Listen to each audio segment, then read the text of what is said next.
Matapos ang kanyang matagumpay na karera sa boxing, ibinahagi ni Genesis Servania ang kanyang kasalukuyang buhay at trabaho sa Japan. Ipinakita niya kung paano niya tinatahak ang bagong landas matapos ang boxing at kung paano niya hinaharap ang hamon sa ibang bansa. Isang boksingerong minsang inakalang magiging susunod na world champion ng Pilipinas. Ano na ang buhay niya matapos ang ilang taon ng katahimikan mula sa mundo ng boxing?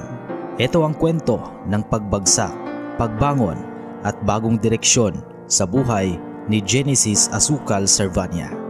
Si Servania ay kilala bilang isa sa pinaka-promising fighters ng Pilipinas. Dating ala gym standout, undefeated sa mahabang panahon at inalagaan para maging world champion. Kilalang kilala siya sa mabilis na galaw, pamatay na counter punch at syempre ang kanyang trademark na lakas na parang asukal, matamis pero delikado. Lahat ng mata noon nakatutok sa kanya. Lahat umaasa, siya na siguro ang susunod na magiging world champion ng ala.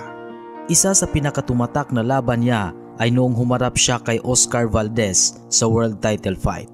Dito nakita ang tibay ni Servania na kapag pabagsak pa siya ng isang Mexican world champion.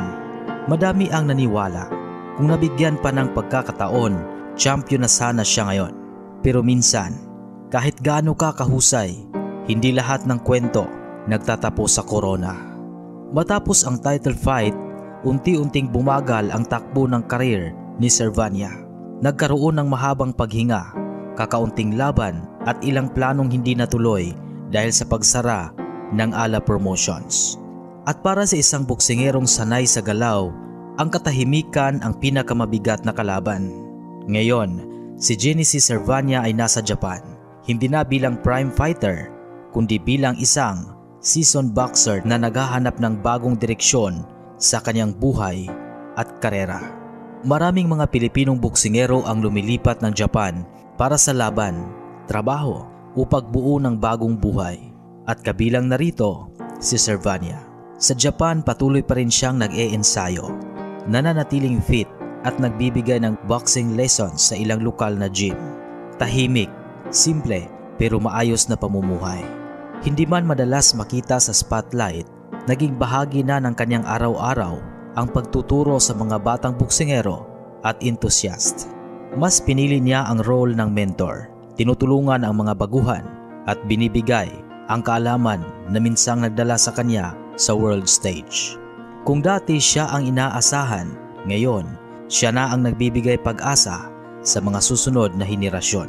Katulad ng karamihan sa mga dating ala fighters na lumipat ng Japan, si Servania ay may mga side jobs din para masuportahan ang kanyang pang-araw-araw na pamumuhay.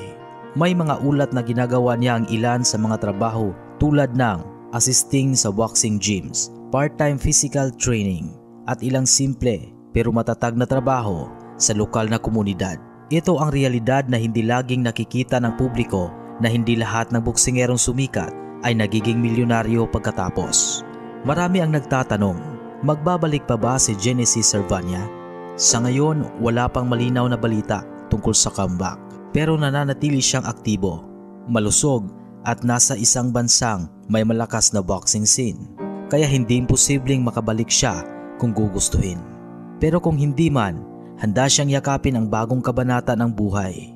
Mas pinili ni Servania ang simpleng buhay malayo sa spotlight, libu-libong kilometro mula sa Pilipinas, tahimik, disente at may direksyon.